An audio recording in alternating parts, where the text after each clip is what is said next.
Today, we're diving into a message for American farmers that's, well, it's more than just advice. It's an alarm bell. It is a genuine wake-up call. You know that feeling? It just kind of creeps in. You're out there, you're doing the work, the hard work, day after day, but there's this quiet, nagging feeling that something's not quite right, like you're stuck on a treadmill and you just can't get off.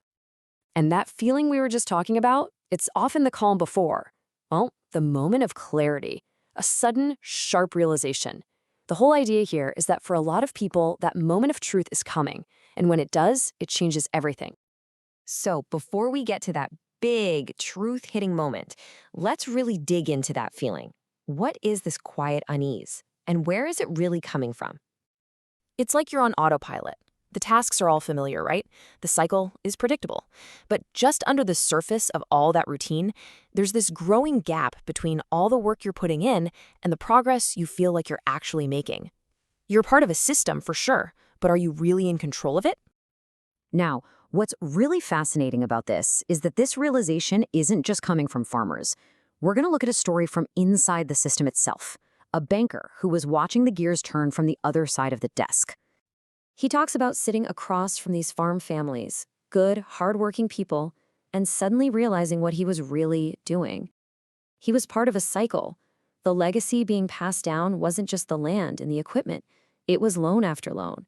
He was literally watching families hand down debt. And not just nails the heart of the problem, doesn't it? The system wasn't built to create freedom or a clear path for the next generation. It was creating dependency. It was trapping them in the very same cycle as their parents. And this right here is the fundamental disconnect. On the left, you've got the promise, right? The classic American dream that was sold to farmers for generations. But the reality, at least how this banker saw it, was totally different. The system wasn't designed for you to win and get out. It was designed to keep you in the game, to keep you dependent, and to keep you, well, asleep at the wheel.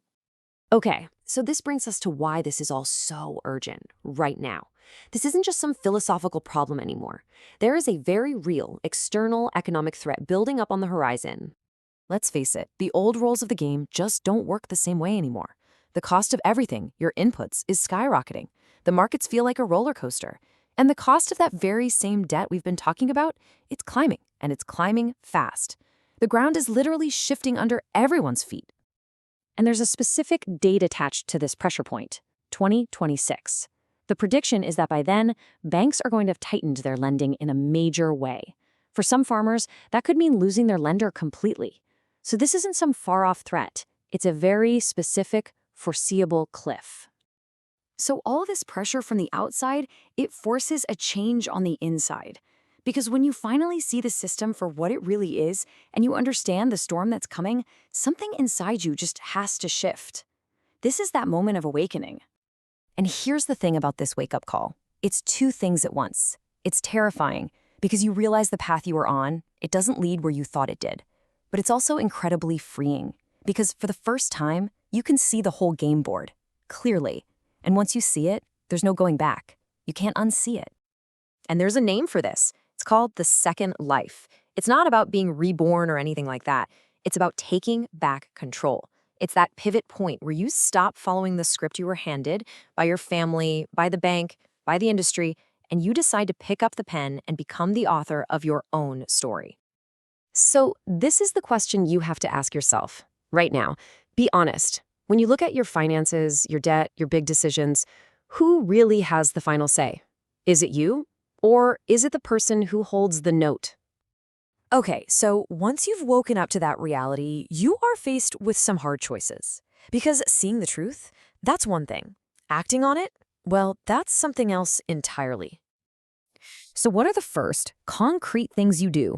It starts with having that incredibly difficult conversation about ownership with the older generation. It means diving into your numbers and taking back control so you understand them even better than your lender does. And it means you have to face the truth, no matter how uncomfortable it might be. And this is where it all starts to shift. The fear, the uncertainty, it slowly starts to transform into a sense of purpose. Because by taking these hard steps, you begin to redefine what it is you're actually trying to build. I mean, just look at the difference here. The first life is passive. It's all about waiting for permission, hoping next year will be better, and ultimately being controlled. But the second life, That's active. It's about taking control, doing the work that needs to be done, and writing your own story. It's the difference between being a passenger and being the pilot. And let's be really clear here. The point of all this is not to be doom and gloom. This isn't a prophecy of failure, it's a call for clarity. It's about opening your eyes to the reality of the situation so you can build a business that's strong enough and resilient enough to handle the pressures that are definitely coming. So, in the end, that's what it all comes down to. That quiet unease, that feeling that something's off, that's the phone ringing. And the choice is yours. You can ignore it and keep going through the motions, or you can pick it up and start the hard but rewarding work of writing your own story.